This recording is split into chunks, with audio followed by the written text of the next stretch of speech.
Hello children, how are you all today? I hope you all are healthy and happy. I welcome you all to your English class, and for today's English lesson, we are going to continue the first chapter, Sentences, from your Mastering Grammar book. Children, in our previous video lessons, we had already started this chapter and I had told you what sentences are. A group of words that make complete sense. Okay, when we speak, when we communicate through writing or speaking by constructing, by framing questions or by framing statements or making proper sentences. So these sentences are very important for us to convey a message, to tell something, what we want to ask or what we want to state or how we want to express ourselves. So sentences are very important way of communication, right? If we don't use them correctly, it would be really difficult to convey our message effectively. So now children, we had learnt about sentences. I told you some of the important features about sentences, that it must have a verb. I told you this, that sentences must have a verb. Then I told you that there are two parts in a sentence, subject and the predicate. Subject part is the actually is that part of the sentence in which we know about whom and what is being talked about in the sentence, and the predicate part, which will be having a verb, will tell you what is being said about the subject. Okay children, so we had learnt about that, and then we had also learnt about some features like sentences either end in full stop, a period, okay, or an exclamation mark or a question mark. We had learnt about that.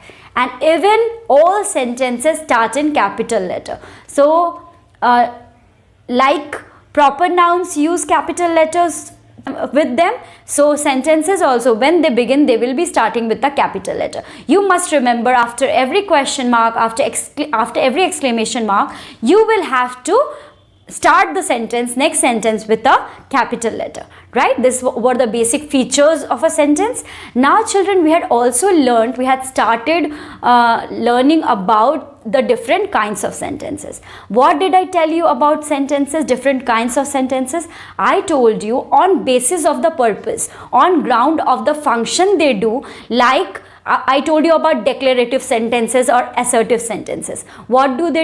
They make statements. They place a fact, they inform you, they are just plain statements. Whatever I am saying to you, whatever I am just explaining my facts and forms and all my views, whatever I am saying to you are all declarative sentences, or all examples of declarative sentences. Now children, I told you about this declarative and assertive sentence, that this is again divided into two. What are those? Affirmative and negative. Affirmative means what? Affirmative sentences affirms a proposition. What does that mean? Affirms a proposition means what? I have told you something and you are agreeing to it. You are saying yes to it. So like, I am going to the market, I am going. And I am not going to the market, I am declining it, I am refusing it. So those sentences which negate a proposition, which refuse or deny a proposition, or doesn't agree with the proposition, what we have stated or what fact we have said,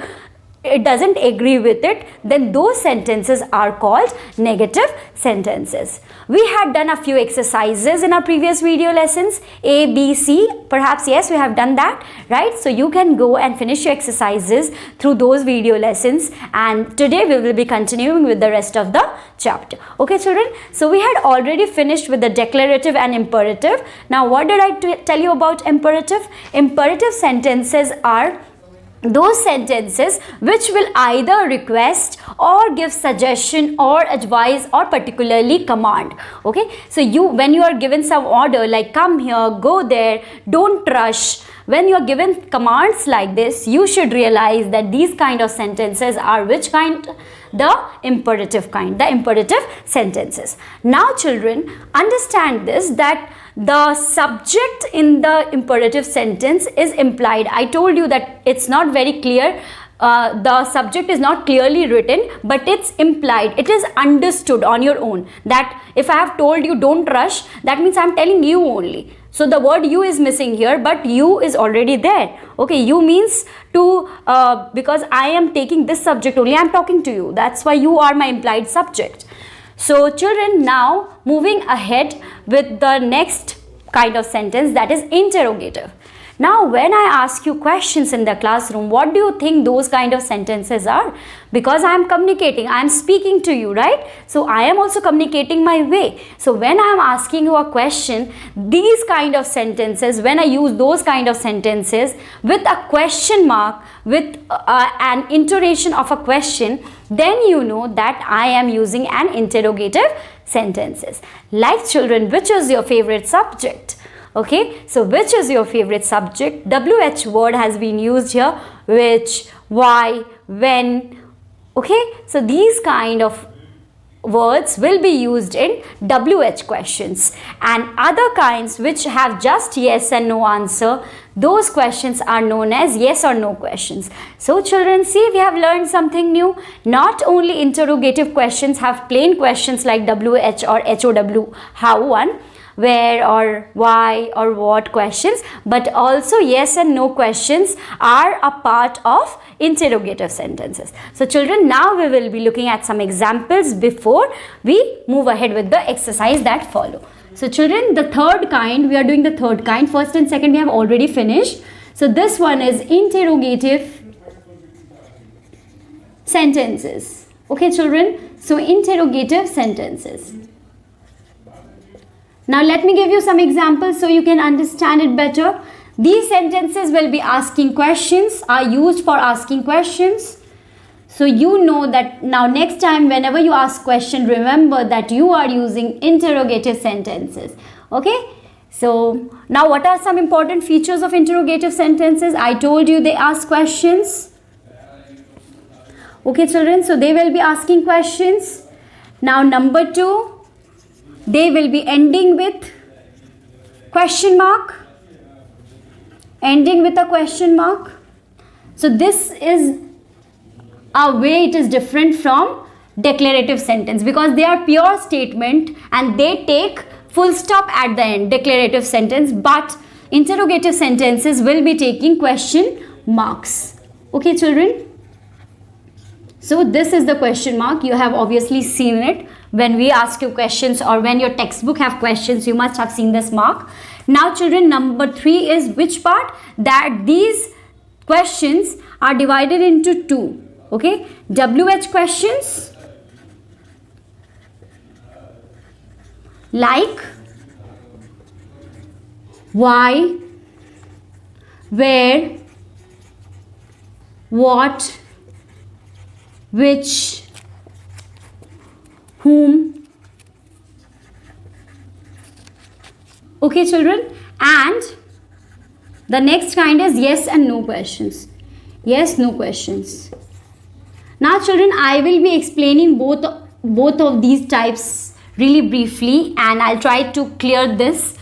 In WH question, it is very clear that we ask questions like for why. If you take for example, we ask the reason, right? We are asking you the reason for why you did it, right? Why is this thing happening? So you have to give a proper reason. Now with the second one, where, which means what? I'm asking the location, I'm asking the place. So where is used for that? Use these WH words. And now this yes no questions. How can you answer yes or no questions? How will you frame these type of questions? Imagine I asked you, is your brother sick? Then you can either answer in yes or in no. So such questions are yes and no questions, yes or no questions.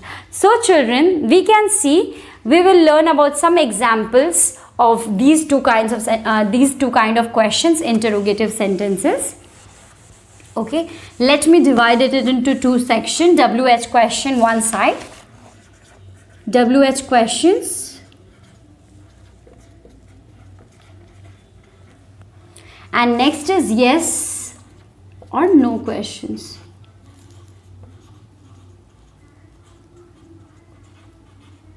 Okay children, so now see, I can write here, when is your birthday?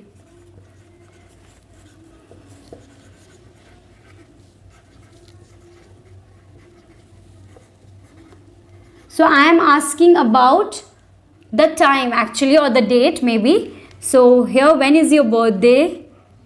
Who is that boy?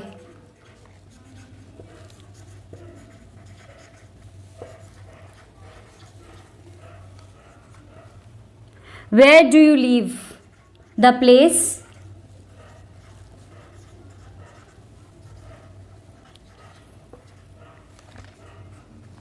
Why are you crying? Okay children, if you see, here are some questions which are WH questions. Why are you crying? Now we will move to the yes and no questions. Yes or no questions. Are you tired? Children, either you can say yes or you can say no. Like, I am tired, I am not tired. So yes and no questions are these only, which can either have an yes as an answer or a no as an answer. Okay. Is she your sister?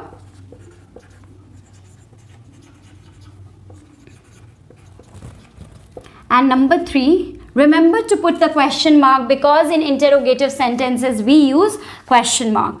So next, do you have a pen?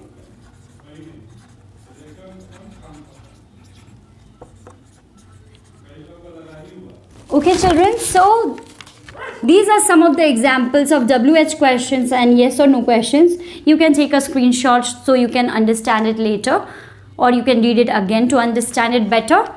Now children, how do we frame questions? How do we make questions from declarative sentences? Okay, let's learn that, because there's not much difference, but the pattern change or the order of words arrangement change. So we will learn how to arrange it, because you might be asked to change or transform or convert a sentence, declarative sentence, into an interrogative one. So you should know how you will change. Now look at this example children. I can go. Okay. So this is your first example that I am going to teach you. I can go, full stop. This is a statement, right? So this is a statement. Now how you will change it into a question? This one, the verb initially, the auxiliary verb, this is the auxiliary verb here, right? This is the auxiliary verb. So this one will come in the beginning. So it will just come in the front, and this subject comes just before the main verb. So it has come just before this main verb. So this is the subject. This is the auxiliary verb. Okay, and then we have the main verb right here. Okay children, and then we place a question mark. This is a proof that this is a question, because we have to use a question mark in a sentence. So I will be giving some more examples to help you understand better, but before we move to the next one, understand this one, that this auxiliary verb came in the front, and then this subject, the noun or pronoun or any determiner, will have to come in the center just before which word? Just before the main verb. Now children, let's look at some more examples.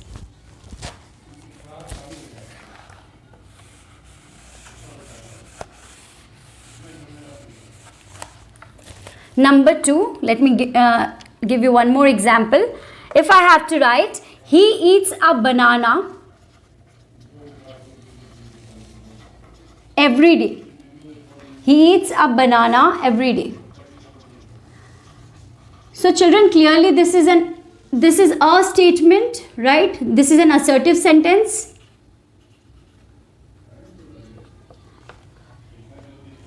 So he eats a banana every day is a statement, is an assertive sentence. Now children, we see that there is no auxiliary verb.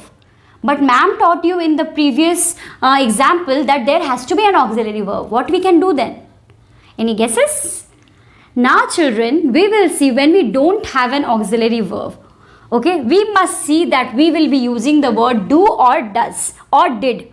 Okay, if the sentence is in past, we are going to start the sentence with a did, and if it is in singular and present tense, then we are going to use does, and if it is plural and present tense, then we are going to use do. Okay, now let's see what I told you. He is a singular. Let me first figure the parts in this sentence so I can convert it. Now he is a singular subject, right? The subject is singular here. Let me write it below. I'll be raising it later.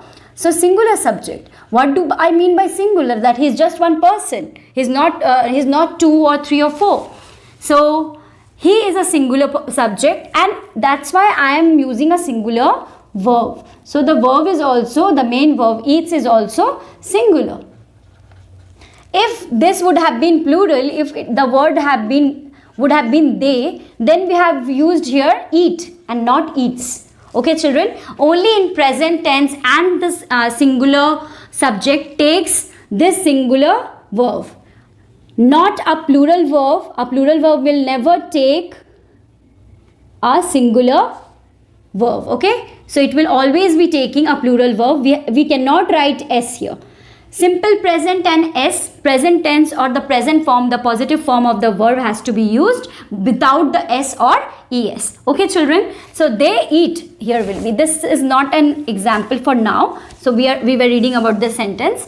He, singular, so this is not singular subject. If the subject is singular, then the verb also has to be singular. What did I tell you about these kind of sentences? That they will be the singular subject. When we have to frame question, it will take does.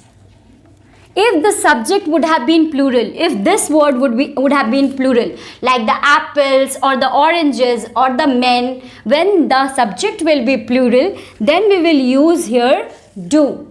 When this will be in present tense. This shouldn't be in past tense. Let me explain you. I'll give you some other example. So this one is present, and we don't have any auxiliary verb before this eats, right? We don't have any auxiliary verb. So we cannot start the question with an auxiliary verb. So what do we have to use? Either does or did. Does, because this is taking a singular verb. Okay children? Because we have a singular subject, that's why we will be using does and not do. Do is always used with plural subject. And I and you are also plural subject. Even when they're one person, we always count them as plural. So I and you will always take plural verb. Remember this. So now children, with does, what do we see here? We have to start with the question with does because there is no auxiliary verb. So I have used does. Now again I told you this will be coming right after here. Means right after the auxiliary verb we are using. Does is an auxiliary here. We have taken it, considered it, added it. Does he. Now this children will not remain eats only, will become eat. Okay, why? Because we have used this does here. Already we have used the present tense for singular, the singular verb. That's why we are not going to write s here. We are not going to add it. Does he eat a banana every day? Now this is my question. Okay, so I have formed a question from a declarative or an assertive sentence. Now children, see here, what did I tell you? That before the verb we place the subject. So before the main verb we have the subject right here. Okay children, I hope I cleared this thing. Now let me give you some more examples, because I told you why you will be placing does here, because we have a singular subject and there is no auxiliary verb, and in absence of any auxiliary verb we are going to use does or did or do. Does for the present tense and singular subject. Now we will be using do. I will show you how we can use do. Moving to the third example. Now children, number 3. Okay children, I am using this number system. I did not use it for previous 2 questions because I did not notice this one. So let's use 1, 2, 3 only, like this one in Roman numerals. So children, now third one. I have a pen. I have a pen. This is my statement. Now how can I change this into a question? How can you do it? Because we see this one is acting as the main verb. So have I a pen? This can be a question, because have, has, had, they are mostly used as an auxiliary verb. So we can place it right before. But children, this is acting here as main verb. So I can frame this question like this. Do I?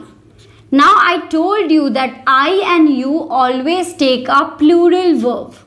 Okay, this is used as plural verb and not singular like does. We had used in the previous sentence, we has used does, right? Why? Because the subject he was singular, but I and you always take plural verbs. That's why I'm using do as a plural verb here when I have to start the question.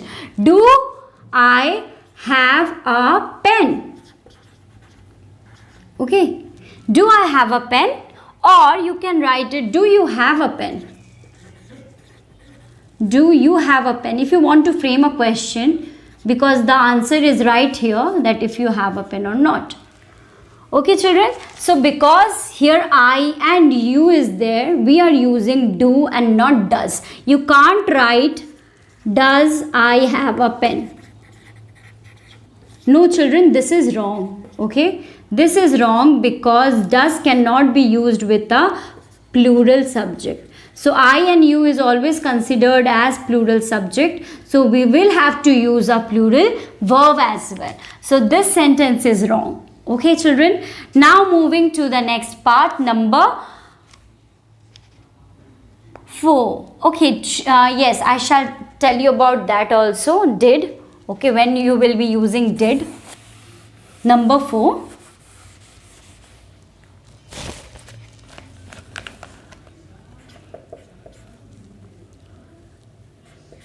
I ate my lunch.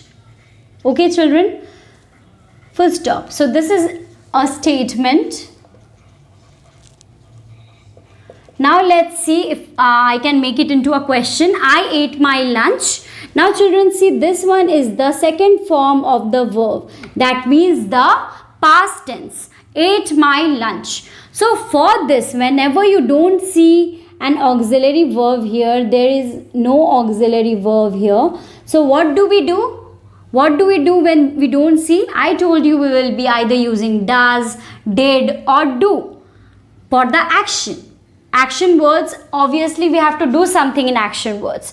So because we have to explain this action, this eating action, and this is in second form, this is in the past tense. Okay children, because this is in past tense, what we have to do, we have to start the sentence with did and not do or does. Now for plural verb, for singular verb, we always use did. Okay, we don't have a variation like does or do thing. We just use did for the past. Do and does, both of them, like for both singular and plural subject, we will use did in the past tense. If the sentence is in past tense, we are going to use did only. We don't have any other word to use in place of did. So here the subject rule doesn't apply, so we will always use did only. Did I eat? This ate becomes eat because you have already used the past tense of do here. So you have used the past tense of do in the beginning of do is already used here, did in the beginning. That's why this ate becomes eat. Okay, this will become the present tense of ate, the positive form, the verb first form.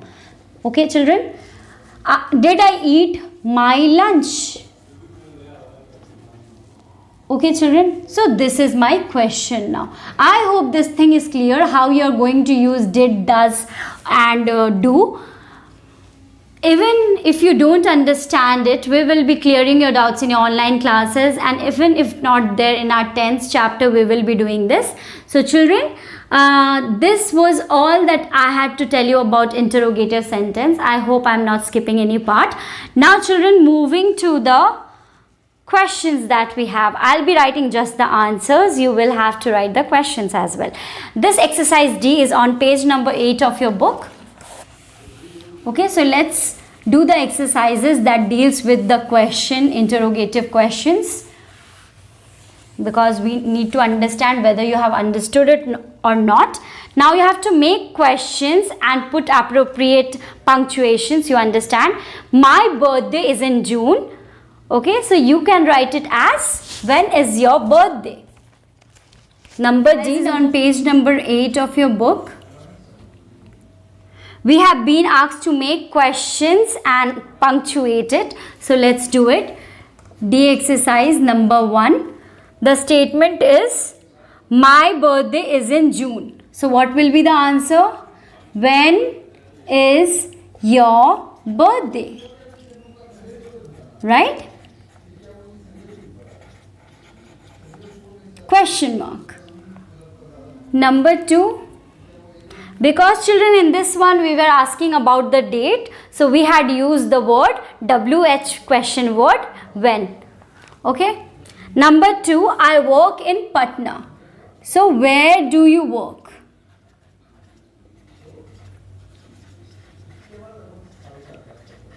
Now children, observe this. What I told you, that this word, because we are using where, so we don't need to place do in the beginning. So do you work, because it is you, that's why we are using do. Okay. If the word would have been he or she or any singular noun or singular subject, then here we would have used does for a present verb, a present tense verb, verb in first form. But if it would have been past, then we would have used here did. Okay. Now, yes, I completed my work. Yes, I got my chance to explain you what I was telling in the previous sentence. Now 3, the answer is, did you complete your work?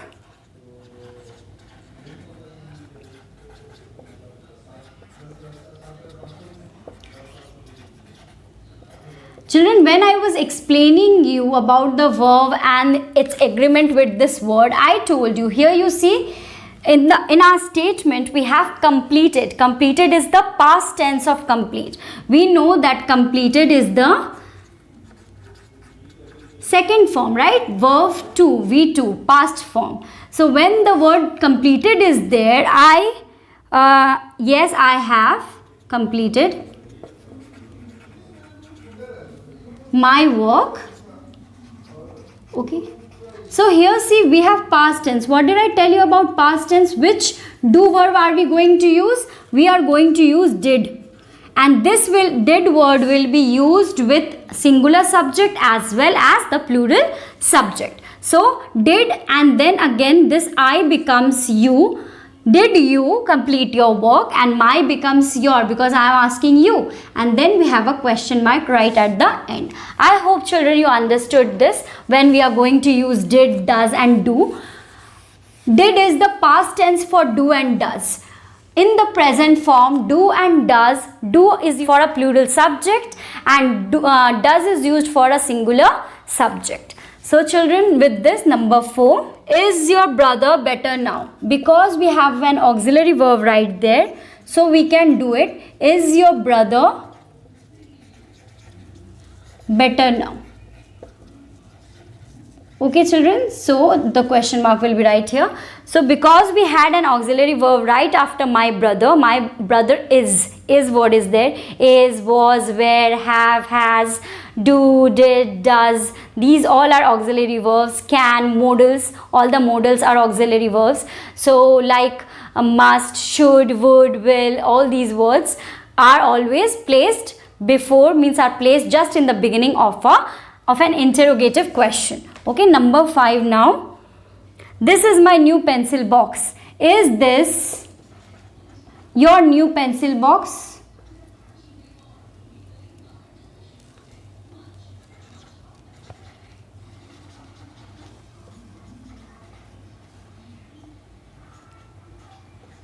Okay children, question mark. And the last one for this one. Yes, I do have a pen. So we can see the word do is already there. So we will be beginning with do only, because it's asking about you and I. So I told you that you and I always take a plural verb. So do you have a pen? The question is, do you have a pen? And the question mark right at the end. So children, with this we finish our today's lesson.